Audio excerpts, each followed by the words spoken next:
If you haven't experienced it already, you probably heard the stories. The summer travel season shaping up to be a messy one. Both overbooked and canceled flights have airlines feeling the heat. And if an airline is overbooked, can they make you change your flight? What are you entitled to if you do volunteer to get off a flight?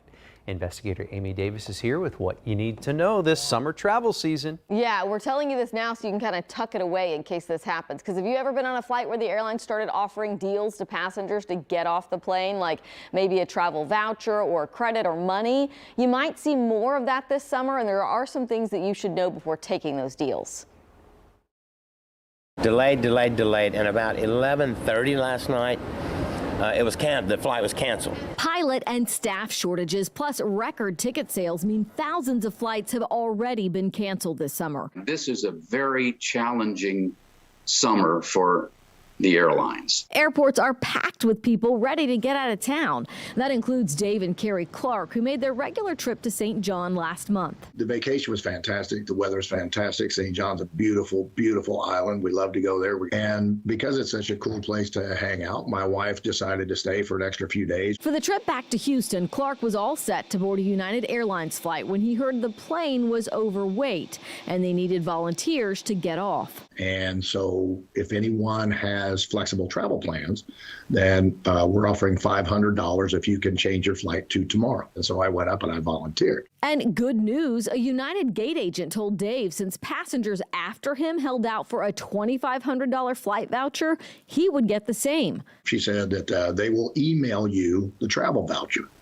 I said, well, okay, there's a lot of trust going on here. The next day, there was no voucher credit. Nobody's gotten anything, and United is just, it's all crickets. The problem, says Mark Huffman with Consumer Affairs, there are no laws or rules regulating voluntary bumping and compensation. For voluntary bumping, it's really whatever the passenger and the airline can negotiate. That's why you should be clear what the airline is offering in exchange for giving up your seat. From the consumer standpoint, the first thing they should be concerned with is how is the airline going to get them to their destination if they agree to give up their seat?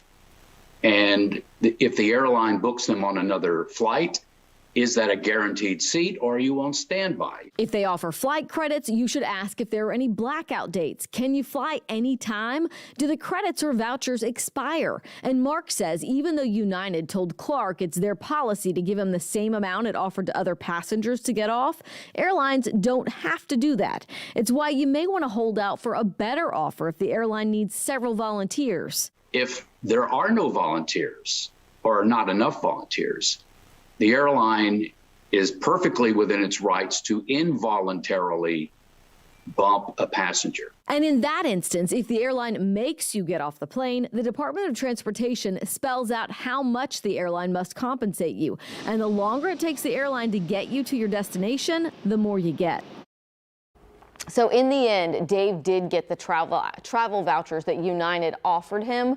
Mark said if an airline promises you something and then doesn't deliver, you should file a complaint with the Department of Transportation. We've got a link to their website along with rules for compensation when you are bumped and United's full statement. We've got all that on click2houston.com. Good information to have, like you said, in your back pocket as people start to travel this summer. Right, and of course, you got to keep in mind when they do offer you something, I mean, that's it. That's what's on the table. You can't start haggling back and forth with them. Right, yeah. But you could maybe like, oh, how many people do you need to move? Right. It's like, I'm not going to be the first one to go, right? Yeah. Yeah, so. Hey, Amy, thank you. Thank you.